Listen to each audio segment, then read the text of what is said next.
दोस्तों, इंसानी जिंदगी रिश्तों से बंधी होती है और कहते हैं कि रिश्तों के बगैर जीना मुश्किल हो जाता है।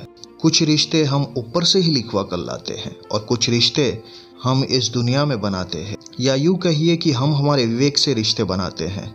मगर दोस्तों, रिश्ते बनाते वक्त कभी कभी हम चूक जाते हैं और हमारी यही गलती की वजह से हम तकलीफ में आ जाते हैं। हमें अपने आसपास दोस्त यारों से सुनने को भी मिलता है कि इसने मुझे धोखा दिया, या वो मेरे लायक नहीं थी या नहीं था। हम कई बार चाहते हैं कि कोई नया रिश्ता ना बनाए क्योंकि हमें पहले ही रिश्तों से धोखा मिल चुका होता है। मगर दोस्तों, कभी आपने सोचा है कि ऐसा क्यों होता है? क्यों हम धोखा खा जाते हैं? क्यों सामने वाले इंसान को समझ नहीं पाते?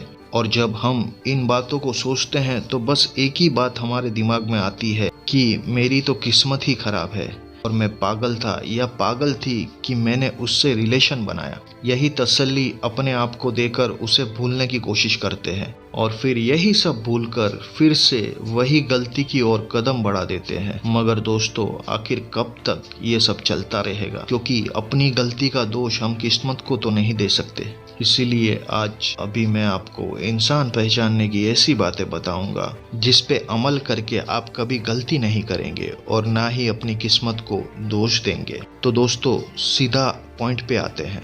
दोस्तों, जब भी हम किसी इंसान को पहली बार मिले तो एक बात का हमेशा ध्यान रखिए कि वो जब भी आपसे बात करे तो उसकी नज़र सिर्फ आपकी तरफ हो, क्योंकि बातें करते वक्त इधर उधर देखने वाला इंसान भरोसे के लायक नहीं होता। जब भी बात शुरू करे तो आंखों में आंखें डालकर बातें करे और सामने वाले की आंखों के भाव को समझने की और पढ़ने की कोशिश करे। यूं तो कोई भी इंसान जब किसी दूसरे इंसान से मिलता है तो कुछ फॉर्मेलिटीज तो जरूर करता है, मगर आप ध्यान से देखने की कोशिश करेंगे तो आपको वो जरूर से नजर आएगा जो ये तय करेगा कि भविष्य के लिए आपके लिए सही है या गलत।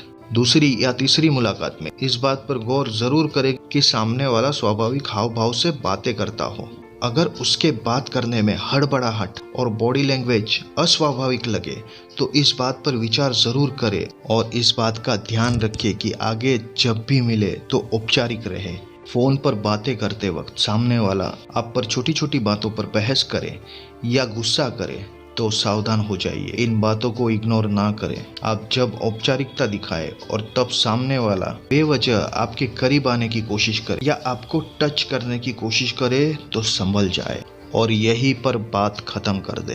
सामने वाला इंसान कोई बात करते वक्त अपने पैरों को हिलाए या अपने हाथ से अपने कान को या फिर नाक को छूने की कोशिश करे तो समझ जाइए कि वो औपचारिक नहीं है और वो आपसे कुछ छुपाने की कोशिश कर रहा है और आपसे झूठ बोल रहा है। अगर आपने बातों बातों में सामने वाले से कोई सवाल किया और तब उसके बोलने की गति तेज या धीमी हो गई तो यह बात तय है कि वो आपको जवाब नहीं देना चाहता और आपके सवालों को दबाने की कोशिश कर रहा है। और हमेशा सामने वाले इंसान के शरीर के लेफ्ट हिस्से जैसे हाथ, पैर और आंखों पर ध्यान अवश्य दे, क्योंकि ह्यूमन साइकोलॉजी ये कहती है कि इंसान के शरीर के लेफ्ट अंग सच का प्रतिनिधित्व करते हैं, यानी कि लेफ्ट अंग हमेशा स्वाभाविक होंगे। तो दोस्तों, इन्हीं सब छोटी छोटी बातों को समझकर चले तो आपको जिंदगी के बड़े फैसले लेने में आसानी होगी और धोखे से हमेशा के लिए बच जाएंगे। जय हिंद, जय भारत दोस्तों।